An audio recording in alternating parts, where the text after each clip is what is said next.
Jadi hal yang paling mahal bagi seorang muslim adalah imannya, keyakinannya kepada Allah SWT. Makin kental keyakinan itu, maka makin besar efeknya, gitu kan? Dalam kehidupan kita. Dalam kehidupan kita bisa jujur, amanah, tanggung jawab, selalu baik sama orang karena keimanan. Kita juga bisa terjerumus dalam pelanggaran-pelanggaran zina, riba dan seterusnya selama iman kita kendor, gitu kan? Bahkan bisa sampai pada tingkat kekufuran kalau dia tidak kembali memicu supaya kembali kepada level iman yang pertama, gitu. Pemahaman ahli sunnah wal jamaah, iman itu bertambah dengan ketaatan, berkurang dengan kemaksiatan. Nah, seringkali syaitan datang untuk membuat was-was dalam iman itu. Dan perlu kita garis bawahi ya, kalau syaitan itu hanya menunggangi potensi buruk dalam diri kita. Syaitan tidak kuat, sangat lemah. Saya beberapa hari lalu sempat baca artikel, menarik artikel itu. Judulnya itu, siapakah yang menggoda iblis pada saat Allah suruh sujud kepada Adam, dia nggak mau sujud. Kan yang goda kita syaitan. Pemimpinnya syaitan siapa? Iblis. Baik, waktu iblis tidak mau sujud, siapa yang goda dia? Dirinya sendiri. Jadi Allah menyebutkan tentang jiwa, baik itu jin maupun manusia, Allah berikan ruh, maka Allah mengatakan fa'alhamaha fujuraha wa taqwaha. Allah berikan potensi berbuat buruk, potensi berbuat baik. Jadi selalu bergejolak itu. Kalau kita lagi mau buat kebaikan, maka potensi dalam diri kita bergejolak. Kerjakan, yang satu mengatakan jangan kerjakan. Tergantung kita ikut yang mana. Syaitan melihat potensi itu. Kalau kita punya potensi ingin mengerjakan, dia lemahkan. Dia coba dukung potensi buruknya. Contoh misal tadi, teman-teman waktu mau sholat duhur di sini. Tentu gejolak pasti dalam jiwa. Sholat gak sih? Liftnya rame lah, apalah, segala macam bos-bos. Dalam jiwa kita enggak, kita tidak mau datang, hanya kita dapat sholatnya misalnya.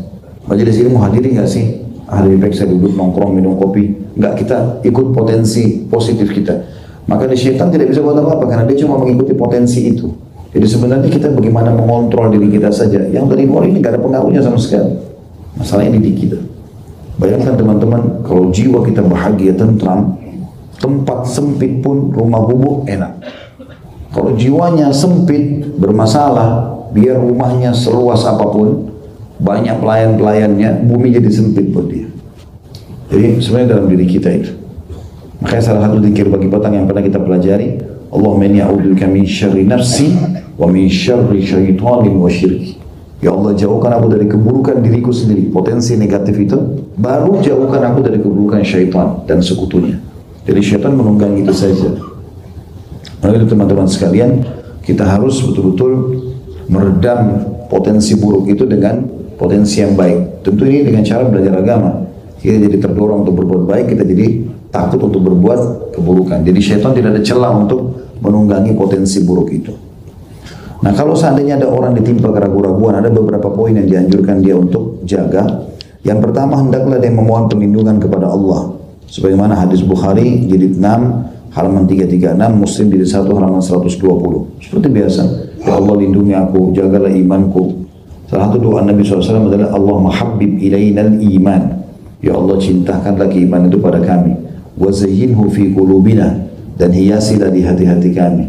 Wa qarrih ilainal kufra, buatlah kami benci terhadap kekufuran, wal fusuqa, dan perbuatan kejahatan, wal isyan, dan pelanggaran-pelanggaran.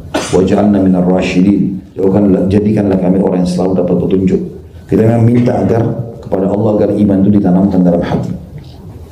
Kemudian yang kedua B-nya, berhenti dari keraguannya. Sebagaimana disebutkan dalam hadis Bukhari juga jilid 6 halaman 336, Muslim jilid 1 halaman 120. Dia harus memberhentikan, melawan itu. Misalnya ada bisikan, Allah di mana sih? Masa Allah ada?